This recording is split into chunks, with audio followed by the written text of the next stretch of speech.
Yun, so magandang umaga at hapon po sa ating lahat mga kasuki. So ito pinapakita ko lang mga kasuki ang aking pwesto. Yung inupahan ko at yung pwesto talaga namin na sarili namin. So ito kasi pinapakita ko sa inyo mga kasuki, ito yung araw na may balita akong matatanggap na dahil hindi kami nagkasundo na po sa may-ari ng pwesto na yan. Mga kasuki, pag mahirap talaga pag mangungupahan lang, tapos biglang may time na yung gusto talaga nila masusunod, so hindi ko po talaga ginusto yung desisyon nila. Kaya ngayon sabi ko sa sarili ko, wala naman siguro mawawala ng mga suki ko kung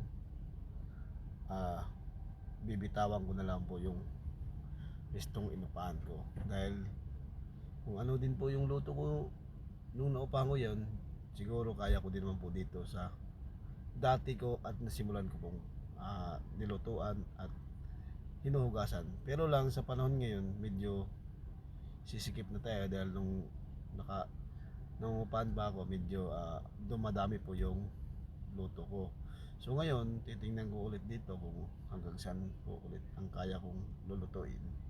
Kaya nadesisyonan ko na po na bibitawan na lang, dahil hanggang sa katapusan na lang ako ng February gagamitin lang ng pesto. Kaya ngayon po, habang sa araw-araw ng pagkatapos po namin sa hapon, ako po yung nagpapaiwan at inuutay-utay ko po ang paglilinis hanggat sa matapos at mailabas ko lahat ng gamit doon sa dati kong upahan mga kasuki.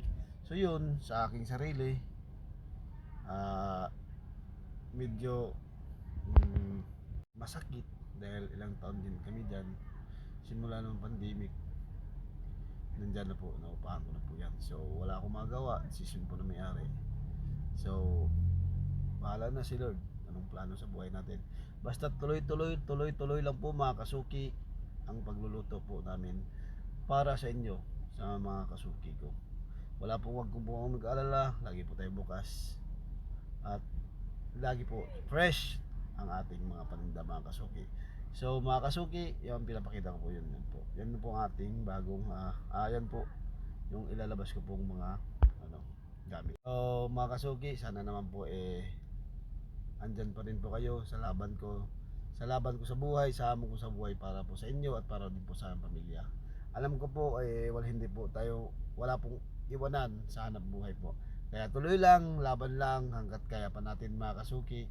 Yan po, araw-araw po magpo-post po ako, araw-araw po kung ano po ang ating mga latest ng mga luto na sana naman po